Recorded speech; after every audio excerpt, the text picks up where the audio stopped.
अस्सलाम वालेकुम, मैं आपको खुश आमदीद कहता हूँ इनसाइट में। आज हम ख्वाजा नवीद अहमद से दोबारा बात करेंगे। हम बात करेंगे इस मौजू पे सबसे पहले कि मुल्क में इतनी करप्शन क्यों बढ़ गई है और उसको ख़त्म करने का तरीक़ेकार क्या होना चाहिए। मैं लंबी बहस में नहीं जाना चाहता, लेकिन हम ये देख रहे हैं कि नीचे से ऊपर तक सिलसिला ऐसा बन गया जहाँ हर आदमी करप्शन के समुंदर में गौते खा रहा है और उससे निकलने का कोई रास्ता, अगर वो निकलना भी चाहे तो उसको निकलने नहीं दिया जाता। निकलने की उम्मीद क्या रखी जानी चाहिए? क्या हम ये समझें कि ये मुल्क भी जैसे टर्की में हुआ था, बहुत करप्शन थी, लेकिन अर्दवान ने ऐसी पॉलिसीज़ बनाई कि जिसकी बुनियाद के ऊपर टर्की को एक ऐसा मुल्क कहा जाता है कि जो खुशहाली की तरफ भी गामदन है और करप्शन फ्री भी हो गया। हम भी ऐसी उम्मीद करें कि PTI की गवर्नमेंट या आइंदा आने वाली कोई भी हुकूमत जो है वो ऐसी पॉलिसीज़ बनाने में कामयाब हो पाएगी, कोई लीडरशिप ऐसी मिलेगी जिसकी बुनियाद के ऊपर लोग करप्शन से तौबा करेंगे। अभी चलते ख्वाजा नवीद अहमद साहब की तरफ। अस्सलाम वालेकुम ख्वाजा साहब। वालेकुम अस्सलाम रऊफ साहब, क्या हाल है? ठीक है आप? बिल्कुल ठीक ठाक सर। ये जो एक बड़ा सवाल इस वक्त लोगों के जहनों में आता है कि इतनी बेईमानी ज़्यादा हो गई है, इतनी करप्शन ज़्यादा हो गई है, इसमें कोई तरीक़ेकार है कि कोई आदमी ईमानदार रह सके? सर, ये बड़ा ही मुश्किल सवाल आपने पूछा है। इसमें पोजीशन ये है सर कि ये करप्शन की इब्तिदा हुई कैसे। आप थोड़ा सा, आप तो खैर बहुत सीनियर सहाफ़ी हैं जी, लेकिन पब्लिक कंजम्पशन के लिए थोड़ा सा बता देते हैं जी। सर। जब पाकिस्तान बना तो कायदे आज़म, कायदे मिल्लत और उसके बाद जो रहनुमा थे आप देखते जाएं, जिसमें एक एक महीने और दो दो दिन और हफ्ते हफ्ते बाद भी बदलते थे। तो ख्वाजा नाज़मुद्दीन थे, हुसैन शहीद सोहरवर्दी थे और मोहम्मद अली बोगरा आए। जितने भी लोग आते गए तो किसी आदमी के ऊपर कोई करप्शन का चार्ज लगा नहीं, और जब ऊपर वालों पे नहीं लगा तो ब्यूरोक्रेसी में भी करप्शन नहीं थी। फिर क्या हुआ कि 1958 का जब मार्शल लॉ लगा तो उसमें कुछ 100 या कुछ जो थे ब्यूरोक्रेट्स जो थे उनको नौकरियों से बर्खास्त कर दिया गया। अब क्या हुआ कि गवर्नमेंट सर्वेंट के अंदर थोड़ी सी इनसिक्योरिटी पैदा हो गई कि उनके कुलीग्स जो सर्विस के अंदर थे उन्होंने जब देखा कि भाई ये लोग फारिग हो गए हैं तो इनके पास अब तो हैंड टू माउथ भी हैं, बेरोज़गार भी हैं, कुछ नहीं है, तो उन्होंने अपने आप को सिक्योर करने के लिए थोड़ा हल्का हल्का काम शुरू किया। फिर क्या हुआ सर कि याह्या खान का मार्शल लॉ आया तो 303 अफसरान को एक आर्डर से निकाल दिया गया जी। ये सब ब्यूरोक्रेट्स थे, कंफर्म नौकरियों वाले, जिनको कहा जाता है पक्की नौकरी, सरकारी नौकरी, वो आनन फानन फारग हो गए। उसमें मुस्तफ़ा ज़ैदी जैसे लोग भी शामिल थे। फिर क्या हुआ कि जनाब उस ज़माने में बाकायदा अखबारों में ख़बरें आईं कि कोई एक ब्यूरोक्रेट थे, उन्होंने सारी फैमिली समेत 6 आदमियों ने मिलकर चाय में जहर मिला के और सब ने मिल के बैठ के P and they finish themselves. Mustafa Zaidi खुद बेचारा मारा गया। अब जो उनके कुलीग रह गए नौकरियों में, उन्होंने कहा कि भाई ये तो मतलब बड़ी कच्ची नौकरी है, तो कुछ अपना घर ही बना लो, कुछ ये कर लो, अपने आप को सिक्योर करने के लिए हल्की फुल्की रिश्वत लेनी शुरू की। फिर आ गए भुट्टो साहब, उन्होंने 1100 आदमी निकाल दिया, और ऐसे ऐसे आदमी जिसने कोई उनको कभी खड़े होकर सलाम नहीं किया था, जिसने कभी उनको आर्म्स लाइसेंस नहीं दिया था, कभी किसी ने उनको लिफ्ट नहीं करानी, बड़े बड़े ईमानदार लोग जो कि ना किसी का काम करते हैं ना पैसे लेते हैं। इस तरह के भी ऑनेस्ट सरकारी मुलाजिम होते हैं जो काम भी नहीं करते, पैसे भी नहीं लेते। तो ऐसों को निकाल दिया।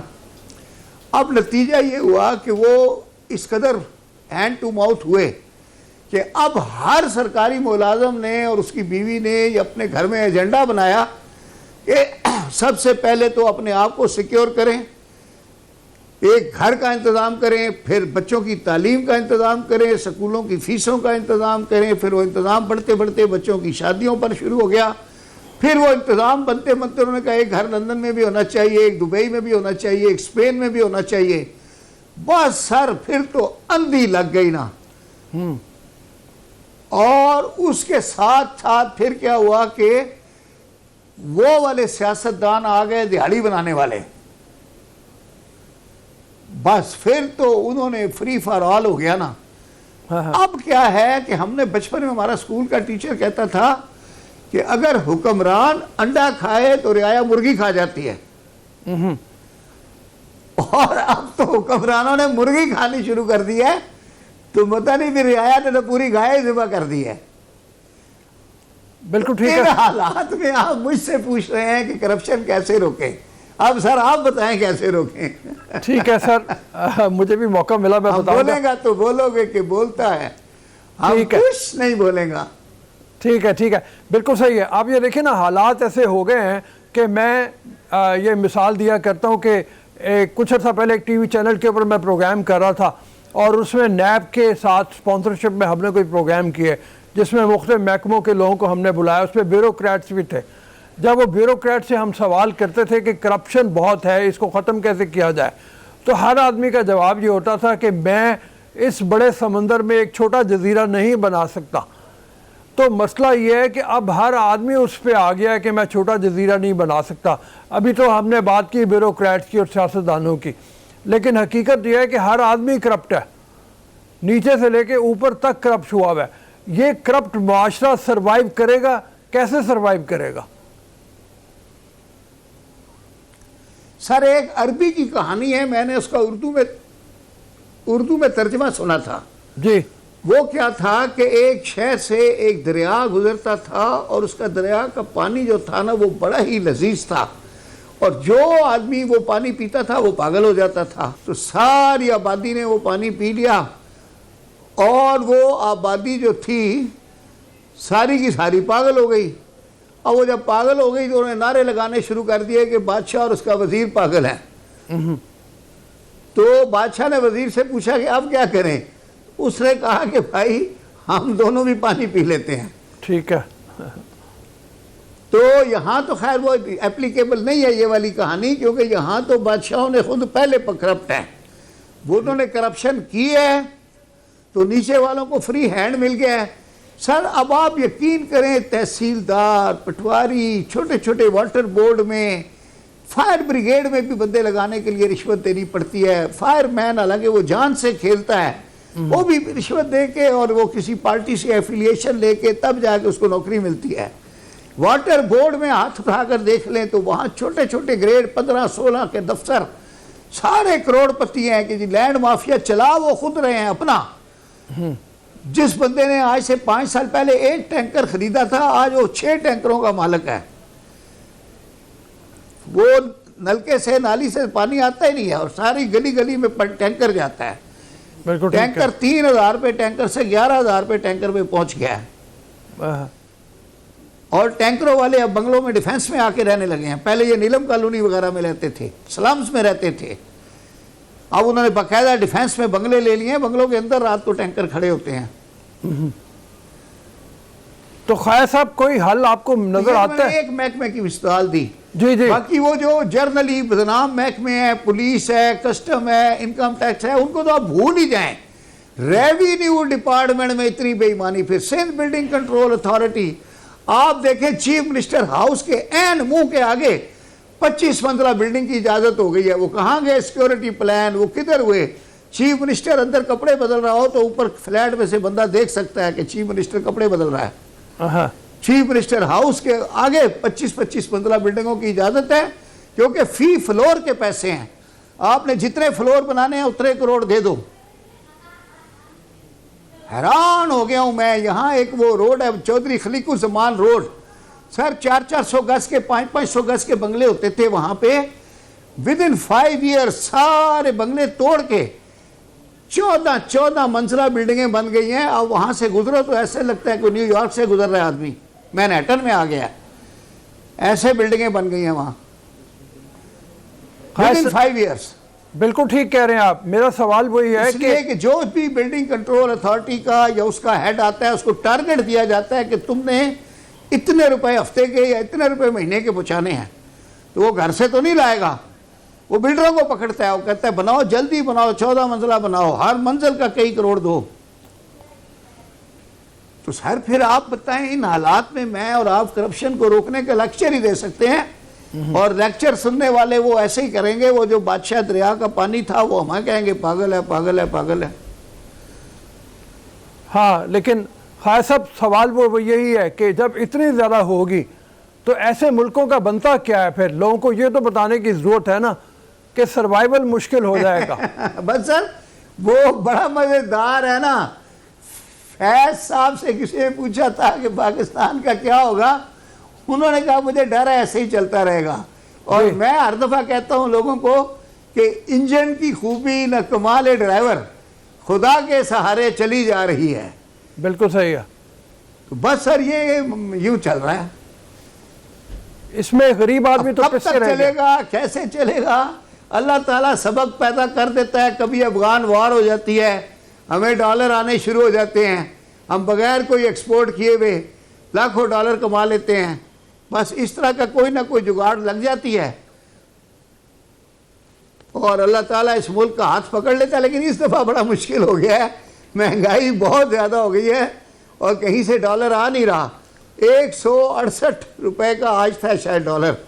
और आप देखें मुशर्रफ के ज़माने में वो लोग कहते हैं जी, वो क्या क्या कहते हैं उनको जी, वो जो मार्शल लॉ एडमिनिस्ट्रेटर आते हैं, डिक्टेटर, तो हाँ। डिक्टेटर कहते हैं। तो डिक्टेटर ने 60 रुपए रखा सर डॉलर 7 साल तक। उसके साथ शौकत अजीज था, वो भी बैंकर था। तो आप देखें मतलब इतना बड़ा काम किया उन्होंने। आज हर रात सोकर उठते हैं 1 रुपया डॉलर बढ़ा हुआ होता है। 168 रुपए का डॉलर हो गया है। पाउंड तो मुझे आता नहीं कितने का है, वो भी कोई 200 कुछ रुपए का है। रियाल सर पता नहीं कितने का हो गया है, ये जो 46 रुपए के 48 रुपए का हो गया है, ये 16 रुपए का होता था। तो आप जैसा सीनियर तो अब आप बताएं क्या किया जाए? यही सवाल मेरा आपसे है कि आप जैसा सीनियर आदमी भी अगर ऐसी बात करेगा मायूसी की, कोई होप वाली बात बताए ना। तो सभी हालात में सरेंडर करके बैठ रहे हैं। आप ये देखें कि इन हालात में कि जहाँ पे बेईमानी ना करने वाला बेवकूफ़ समझा जाता है। पहले ये होता था कि सोसाइटी में, घरों में, मोहल्ले में ऐसे होता था कि अगर कोई करप्ट आदमी होता था लोग उसे रिश्ता नहीं रखते थे, ताल्लुक तोड़ लेते थे, उनके घरों में रिश्ते नहीं करते थे, उनके घरों से रिश्ता नहीं लेते थे, उनसे ताल्लुकात नहीं रखते थे।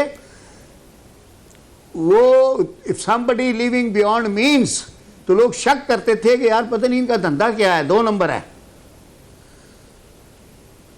आज हर बंदा लिविंग बियॉन्ड मीन्स है। अच्छा ठीक है खालिद साहब, यहाँ पे एक ब्रेक लेते हैं, ब्रेक के बाद वापस आएंगे, ज़रा थोड़ी सी आपसे इसी हवाले से आगे बात करेंगे। अभी इजाज़त दीजिए ब्रेक के लिए।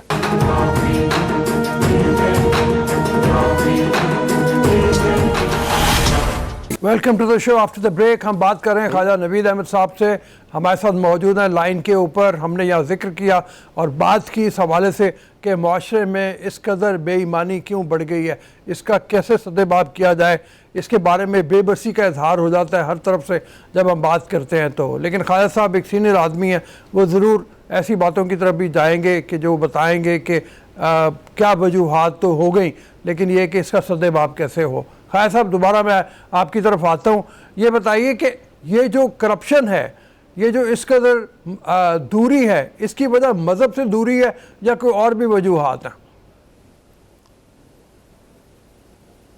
सर मज़हब तो अगर आप देखें तो मजहबी रुझानात पहले के मुकाबले में बहुत ज़्यादा बढ़ रहे हैं, लेकिन हो ये रहा है कि वो जिस तरह से अपना मजहबी रुझानात, यानी अब तो खैर कोविड आ गया, लेकिन कोविड से आप पहले देख लें तो उम्रे का रिवाज इस कदर हो गया था। मैं कराची का तो आपको बताऊं कि हर ब्यूरोक्रेट और हर शख्स ने रमज़ान के आखिरी 10 दिन उसने वहाँ खाना काबा में जाना ही जाना था, और उसके लिए PIA की फ़्लाइटें और दूसरी फ़्लाइटें, उनकी सारी बुकिंग सिस्टम डाउन कर दिए जाते थे ताकि उनको अकोमोडेट किया जाए। और जिन लोगों ने 6-6 महीने पहले बुकिंग की जाती है उनको बताया जाता था कि जी कंप्यूटर ख़राब हो गया, और नई बुकिंग्स करके, और चीफ मिनिस्टर भी जा रहे हैं, पूरी कैबिनेट भी जा रही है, सारा सेक्रेटेरिएट जा रहा है, और सब ने जाना था 21वें रोज़े, यानी 21वीं रात वहाँ गुजारनी है, 20 की रात को सारी फ्लाइटें भर के चली जानी है,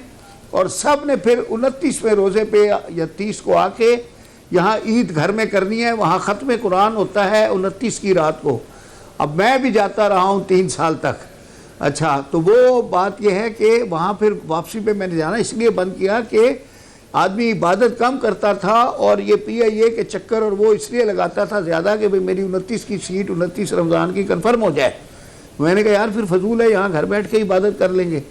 तो मजहबी रुझानात बढ़ रहे हैं, लेकिन जितने ज़्यादा बढ़ रहे हैं उसी हिसाब से रिश्वत का रेट भी बढ़ रहा है, उसका मकदार भी बढ़ रहा है, क्योंकि वो वहाँ जाके सब 5 स्टार होटलों में ठहरते हैं। वैसे ग्रेड 17 होता है यहाँ पे, ग्रेड 18 है उनका नौकरी, लेकिन वहाँ रहने के लिए वो खाना काबा के इर्द गिर्द के होटल हिल्टन और उसके सामने PC बना है, और अभी 3-4 और भी बन गए हैं, तो सब ने उसी में रहना है। तो ये फिर आप बताएं कि उम्रा भी करना है और वहाँ का बिल भी देना है होटल का, और ग्रेड भी 17 ही है। बड़ा मज़ा आया सर। एक असिस्टेंट कलेक्टर आया मेरे पास, कस्टम का, पुरानी बात है, कहने लगा कि सर मैं गया उम्रे पे, पता नहीं 1 हफ्ते की छुट्टी, तो इन्होंने मेरी पोस्टिंग बदल दी, और अब 3 महीने हो गए मुझे पोस्टिंग नहीं मिल रही, और मैं दर दर मारा फिरता हूँ, तो कोई मेरी सिफारिश कर दे। मैंने उससे पूछा कि देखो उम्रे में वो 7 शूट करने होते हैं, और उसमें हर शूट में दुआ पढ़नी होती है, तो तुमने वो शूट किए थे और वो दुआ पढ़ी थी? कहने लगा अजी हमने तो मुअल्लम रख लिया था और मुअल्लम ने हमें दुआ पढ़ाई है। मैंने कहा माशाल्लाह। मैंने कहा वो जो दुआ है उसका तर्जुमा तुम्हें पता है क्या है? कहने लगा जी वो नहीं पता। मैंने कहा उस दुआ में, हर शूट में जो आप दुआ पढ़ते हैं उसमें यह कहा जाता है कि या अल्लाह मुझे रिज़्क़ हलाल अता फरमा। तो मैं कहा तेरा तो उम्रा कबूल हो गया है, तेरी पोस्टिंग बदल गई है, अल्लाह ताला तुम्हें रिज़्क़ हलाल दे रहा है। तो मैंने कहा कि भाई हर वो काम मत किया करो जो दूसरे कर रहे हो, अपनी अपनी सिचुएशन देखो, तुम्हारा तो अब रिज़्क़ हलाल जारी हो गया है। तो बात यह है कि लोग उम्रा कर रहे हैं फैशन के तौर पे, उन्हें यह नहीं पता कि वो हर शूट में जो दुआ पढ़नी है उसमें अल्लाह ताला ने कहा है कि रिज़्क़ हलाल अता फरमा। वो हलाल नहीं खाना उन्होंने, वो फिर आके पोस्टिंग ही ढूंढ रहा है। तो ये हालात हैं। आपका कहना कि मज़हब से दूरी की वजह से रिश्वत बढ़ गई है, रिश्वत लेकर मजहबी रसूमात अदा की जा रही हैं। रिश्वत लेकर 11वीं शरीफ पे 11-11 देगें पकाई जाती हैं हलीम की, और वो बांटी जाती हैं। तो बात ये नहीं है, नाम व नमूद का सिलसिला बढ़ गया है, और उस नाम व नमूद को दुनियावी को हासिल करने के लिए अपने लिविंग स्टैंडर्ड बढ़ाए जा रहे हैं। पहले ज़माने में मोटरसाइकिल पे लोग आते थे, साइकिल पे आते थे दफ्तर सेक्रेटेरिएट में सारा स्टाफ, फिर मोटरसाइकिलों का रिवाज हुआ, कुछ लोगों ने कहा हमने मोटरसाइकिल नहीं चलानी, फिर छोटी छोटी कारें लेनी शुरू की। अब क्या है, आप चले जाएं किसी सेक्रेटेरिएट में, सर सिंध का हो, पंजाब का हो, मुझे वहाँ का आइडिया नहीं है, सब लैंड क्रूज़र पे आते हैं और प्रेडो पे आते हैं, चाहे वो अपने नाम पे है, चाहे बच्चे के नाम पे ली हुई है, चाहे बेगम के नाम पे ली हुई है, चाहे ड्राइवर के नाम पे ली हुई है, आना प्रेडो में है। भाईजान बात यह है कि मज़हब से नज़दीकी या दूरी तो है ही नहीं, आपका जो जाली रख रखाव, क्या नुमाइश और नमूद बढ़ता जा रहा है, लिविंग स्टैंडर्ड बढ़ता जा रहा है। आपके मकानात का आप देखें आर्किटेक्चर, पुराने ज़माने में अच्छे अच्छे लोग 1+1 मकान बनाते थे, अपना 500 गज का एक कनाल पंजाब में कहते हैं, यहाँ हम लोग 500 गज कहते हैं, बल्कि कराची में तो लोग ये फेडरल भी एरिया और इधर सब इवन PCHS में 240 गज के और 133 गज के मकान होते थे। आज किसी का घर 2000 गज से कम है ही नहीं। हाँ सर, जरा थोड़ा सा स्टैंडर्ड बढ़ रहे हैं, नाम व नमूद बढ़ रहा है। जी थोड़ा सा शिफ्ट करें, नूर मुकद्दम केस की तरफ आते हैं। नूर मुकद्दम केस को थोड़ा सा फॉलो कर रहे हैं सर। वो तो बड़ा ही अनफॉर्चुनेट। जी बिल्कुल, बड़ा अनफॉर्चुनेट है। और हमने खैर आपके तवस्सुत से भी काफ़ी उसमें असिस्टेंस देने की कोशिश की है जी और अभी भी फिर दोबारा दे रहे हैं। अभी लेटेस्ट उसमें यह है कि 23 तारीख रखी है, सेशन कोर्ट में केस आ गया है जी और 23 तारीख को जज साहब ने जेल से तमाम मुल्ज़मान को तलब किया है। तो उस दिन मुकदमा शुरू करने का कार्रवाई का जो पहला स्टेप होता है वो ये होता है कि तमाम मुल्ज़मान को अभी तक जो एविडेंस कलेक्ट की है, 161 के बयान गवाहों के जो पुलिस के आगे हुए हैं, 164 के बयान अगर कोई हुए हैं मजिस्ट्रेट के आगे वो, प्लस फॉरेंसिक रिपोर्ट्स, पोस्टमार्टम की कॉपियाँ, वो तमाम नकूल जो हैं फ्री ऑफ कॉस्ट, अगर 8 मुल्ज़म है तो 8 सेट दिए जाएंगे, 9 है तो 9 सेट दिए जाएंगे, सबको दिया जाएगा। और फिर 7 दिन का टाइम मुकर्रर है कि 161 की कॉपियाँ और ये नकूल देने के बाद, इसको कहते हैं ज़ाब्ता फौजदारी की दफ़ा 265C, ये उसका कंप्लायंस होगा। तो पहली तारीख 23 डाल दी है उन्होंने, आज क्या हो गई है, मेरे ख्याल में 21 या 22 है, तो 23 तारीख को इनको कॉपियाँ मिल जाएंगी। फिर एग्जैक्ट 7 दिन के बाद तारीख पड़ेगी, 30 तारीख या पहली जो वकला को या उनको जज साहब को सूट करती होगी, लेकिन 7 दिन मिनिमम पीरियड है, उससे कम की नहीं हो सकती। तो 7 के बाद 8 की भी हो सकती है, 10 दिन की भी हो सकती है। उस दिन जो है फर्द जुर्म आयद की जाएगी। फर्द जुर्म आयद करना जिसको अंग्रेजी में कहते हैं चार्ज फ्रेम करना। तो उसमें मुल्ज़मान को ये बताया जाता है कि आपको जो यहाँ बुलाया गया है तो आप लोगों पर ये इल्ज़ाम है, तो फिर उनको पूरा चार्ज जज साहब अपनी ज़ुबान में पढ़ कर सुनाते हैं, इंग्लिश में या उर्दू में, जो भी लोग वो मुल्ज़मान ज़बान समझते हों। फिर उनसे पूछा जाता है कि do you plead guilty, Urdu में कहा जाता है कि आपको जुर्म कबूल है। वो सारे बाजमात होकर कहते हैं कि कबूल नहीं है, ये हमारा करैक्टर है। अच्छा, वो भी कहेगा, जिसने मारा है, ज़िबा किया है, वो भी कहेगा जुर्म कबूल नहीं है। उसके बाद उसका मतलब होता है कि अगर आपको जुर्म कबूल नहीं है तो उसका मतलब है आई क्लेम ट्रायल, यानी I am not pleading guilty, I am not getting the conviction today, I want to defend myself, और मैं आई क्लेम ट्रायल। उस पर फिर अदालत जो है मुकदमा चलाने की तारीख मुकर्रर करेगी। उस पर फिर दिनों की कैद नहीं है। चार्ज फ्रेम करने के अगले दिन सुबह 8:30 बजे 9 बजे जज साहब मुकदमे की समाअत रख सकते हैं और उसमें पहला गवाह कंप्लेनेंट होगा। वो फॉर्मल है इसमें तो कंप्लेनेंट, ठीक है, वो आ जाएगा, वो अपना बयान देगा, फिर वकला जो है उनको जिरा करेंगे, फिर PW2 होगा, PW3 होगा। और जिस तरह से इस मुकदमे की नौइयत है और जिस तरह लोगों को इसमें रिज़ल्ट का रात दिन इंतज़ार है, तो मैं उम्मीद रखता हूँ अदालत से भी, जज साहब से भी, कि मेहरबानी करेंगे और इसको डे टू डे ट्रायल रखेंगे। अगर एक दिन एक गवाह गुजरा है तो अगले दिन दूसरा बुला लें, तीसरा बुला लें।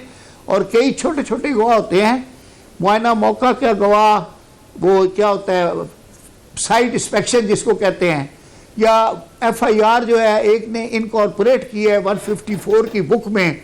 इसी तरह वो होता है जो कपड़े डिसीज से लेके देने गया है फॉरेंसिक एक्सपर्ट को, जो वहाँ से रिपोर्ट लेकर आया है। तो ये 2-2 मिनट के गवाह होते हैं।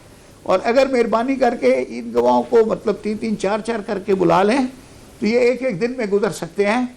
और इनका क्रॉस भी नील होता है, डिफेंस काउंसिल नील कर देते हैं, क्योंकि वो उसने सिर्फ ये बयान देना है कि मेरी उस दिन ड्यूटी थी, FIR बुक के ऊपर ये कंप्लेंट आई थी, मैंने इसको FIR बुक में इनकॉर्पोरेट किया, ये मेरा बयान है, ये FIR है, मैं कॉपी पेश करता हूँ, दैट्स ऑल। तो अब इस पर क्रॉस क्या करना है? फिर इसी तरह एक बंदा कहेगा कि मैं खून आलूद कपड़े लेकर फॉरेंसिक की लेबॉर्ट्री में देने गया, और फिर दूसरा कहता है मैं वहाँ से रिपोर्ट लेकर आया और मैंने IO साहब को दे दी। तो इस तरह के छोटे छोटे 2-2 मिनट के गवाह हैं। मटीरियल विटनेसेस टोटल 6-7 होते हैं। तो बस अब हम तो दुआई कर सकते हैं और मशवरा दे सकते हैं कि अल्लाह करे कि इसको डे टू डे चलाएं और 10-15 दिन में इस ट्रायल को कंप्लीट करके इसका रिजल्ट दें, क्योंकि पूरी कौम, बहसीत कौम इसका इस तरह से इंतज़ार कर रही है जिस तरह लोग वो शायद आफरीदी का या मियाँ दाद का छक्के का इंतज़ार करते हैं मैच में कि अब मारा, हर बॉल के ऊपर लोग इंतज़ार करते हैं। इसी तरह इस पे भी बड़ा इम्पेशेंट होकर लोग इंतज़ार कर रहे हैं। खान साहब ये बताइए कि इतने ज़्यादा लोग, जब ज़ाहिर जाफ़र जो है, जब उसने ये एक्सेप्ट कर लिया है कि हाँ मैंने मर्डर किया था, तो उसके बाद क्या ये ज़रूरी है कि और मुल्ज़मान बहुत सारे शामिल कर लिए जाएं, और क्या बहुत ज़्यादा मुल्ज़मान को शामिल करने से उसकी सज़ा में कमी तो नहीं हो जाएगी? नहीं नहीं नहीं नहीं नहीं, वो बहुत ज़्यादा मुसलमान, ये पुलिस गलती करती है कई दफ़ा कि जिस बंदे को गवाह रखना है उसको भी को एक्यूज़ कर देते हैं। अब नतीजा क्या होता है कि मेन मुलज़म जब अपने को बचाने रखता है उसको भी बचाने लग जाता है, उसके वकील की भी फीस देने लग जाता है, तो उससे मुकदमा बाज़ औक़ात कमज़ोर हो जाता है। लेकिन अब वो जो आपका कहना है ना कि मुकद्दम जो है नूर, वो लड़के ने ज़ाहिर ने कबूल कर लिया है, वो कबूल अभी नहीं, कबूल होता है 23 तारीख को, जिस दिन जज पढ़ के, ये जो पुलिस के आगे कबूल है इसकी कोई एविडेंशियरी वैल्यू नहीं है और ये एडमिसिबल भी नहीं है, और any statement before the police is not admissible in evidence. हाँ, मैजिस्ट्रेट के आगे जो 164 का बयान होता है उसको आप किसी हद तक कबूलदारी कर सकते हैं, लेकिन उस कबूलदारी के बाद भी ट्रायल ज़रूरी है और चार्ज फ्रेम होता है।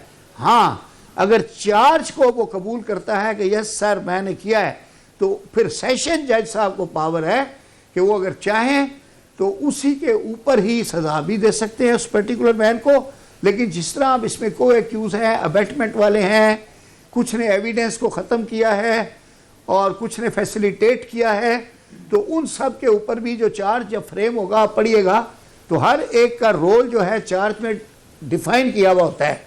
तो वो जैसे जैसे रोल उनका उनको बताया जाएगा वो सारे मिल के एक जुबान होकर कहेंगे कि हमने नहीं किया। तो अब क्या है कि प्रोसिक्यूटर जो होता है यहाँ उसका काम शुरू हो जाता है, मेहनत का काम है। वो एक एक आदमी की जो एविडेंस है उन्होंने कलेक्ट की हुई है पुलिस के इन्वेस्टिगेटिंग ऑफिसर ने, उस जो एविडेंस होगी उसको कोर्ट में जज साहब के आगे करवाएगा। फिर जज साहब उन गवाहों की जिरा करवाएंगे, जिरा के बाद फिर जो बयान होता है उसको कहते हैं एविडेंस।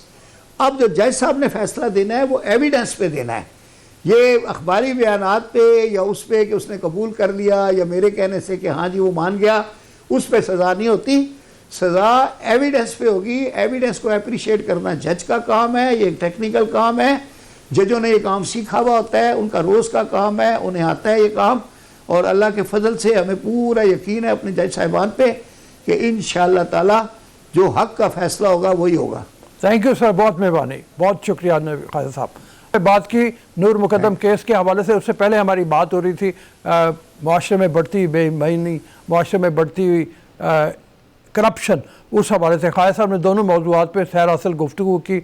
अभी हमें एक छोटी सी ब्रेक के लिए इजाज़त दीजिए, ब्रेक के बाद आप वापस आएंगे तो हम बात करेंगे मुल्क में इतने ज़्यादा कर्ज़ों में इजाफ़ा होता चला जा रहा है। 3 साल में 15,000 अरब से ज़्यादा कर्ज़ लिया है PTI की गवर्नमेंट ने। उसकी वजूहात क्या हैं, क्या इशारे जो हैं हमें ये बताते हैं कि सूरत हाल बेहतर होगी या सूरत हाल ख़राब होगी, उसकी बात करेंगे एक छोटी सी ब्रेक के बाद। अभी इजाज़त दीजिए ब्रेक के लिए।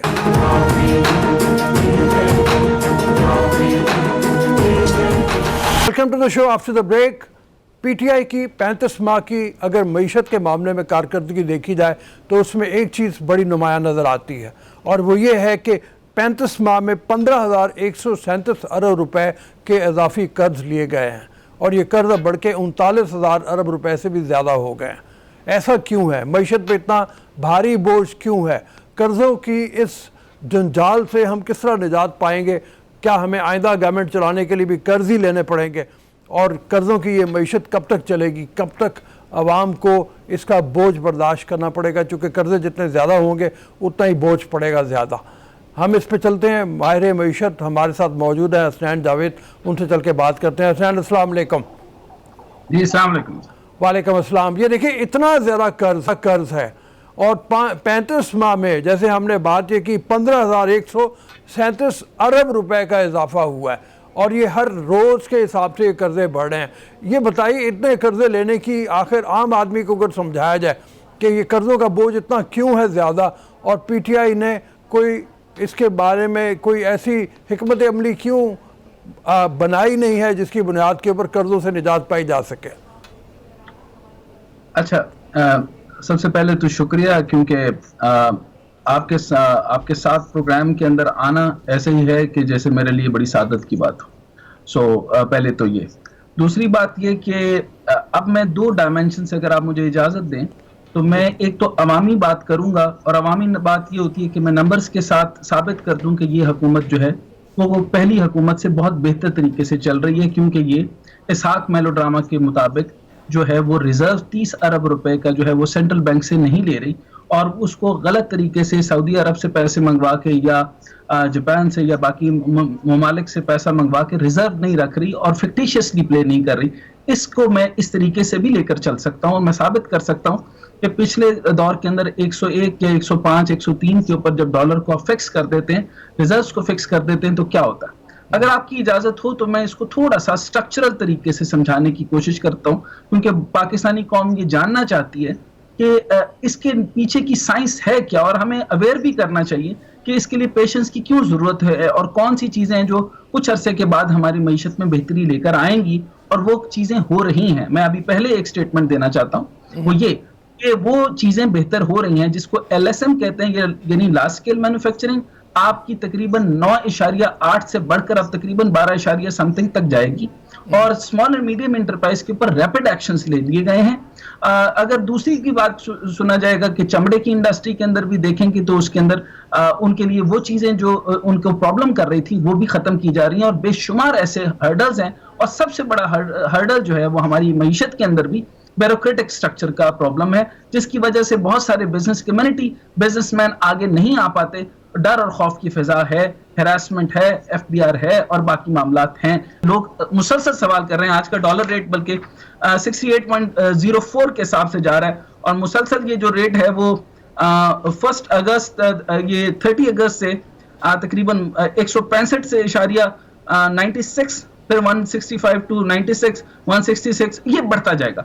अच्छा, मैं ये भी ऑलरेडी आप ही के प्रोग्राम में शायद मैं पहले बता चुका था, बल्कि मुझे फॉरेक्स लोगों ने भी कहा कि ये रेट जल्दी नहीं बताना था। मैंने कहा था कि डॉलर 171 और 175 को भी टच करेगा। ये बताओ कि कर्जा कम नहीं होगा, कर्जा और बढ़ेगा, मतलब आने वाले दिनों में, तो फिर इसमें बेहतरी का चांस कब आएगा? नहीं, मैं वो अर्ज कर रहा हूं कि कर्जा बढ़ेगा नहीं, लेकिन कर्ज को चुकाना शुरू कर दिया जाएगा ना। इसमें स्टेटिस्टिक, जिस तरह मैंने अभी आपको एक बात बताई कि इंपॉर्टेंट बात ये थी कि आपको फिक्टिशियस ग्रोथ यानी फिक्टिशियस स्टेबिलिटी दिखाने के बजाय इस हुकूमत ने उन एरियाज के ऊपर काम किया जो मैंने अभी आपको 7 पॉइंट्स गिनवाए हैं। उनके ऊपर क्या किया कि आपका जो मनी सप्लाई है वो मैं आपके सामने अर्ज करता हूं, 3,904.6 बिलियन के हिसाब से, यानी 16% ग्रोथ अब इसमें ले रही है। करंट अकाउंट और डेफिसिट जो है वो 773 मिलियन पर चला गया, यानी 22.8% के ऊपर जा रहा है। एक्सपोर्ट जो है आपकी बढ़ गई है, तकरीबन 12.8 पर जा रही है। फिस्कल डेफिसिट जो है वो 7.1 पर है। फॉरेन एक्सचेंज रिजर्व्स आपके पास हैं, रेमिटेंसेस आपके 29 पॉइंट समथिंग पर आ गए। इनको कुल मिलाकर अगर मैं आसानी से आपको ये बताऊं कि जब प्रोडक्शन सर बढ़ जाएगी, हमारा जितनी प्रोडक्शन है, यानी स्मॉल एंड मीडियम एंटरप्राइज को अब काम किया जा रहा है, लार्ज स्केल मैन्युफैक्चरिंग के अंदर आप देख चुके, जितनी ज्यादा इसके अंदर ओपननेस आएगी उसके अंदर फिर महंगाई, छोटी चीजों और उनके अंदर भी फर्क पड़ेगा, लेकिन उसके अंदर ज़र मुबादला हमें बढ़ाना पड़ेगा। अब जब ज़र मुबादला बढ़ाना है, उस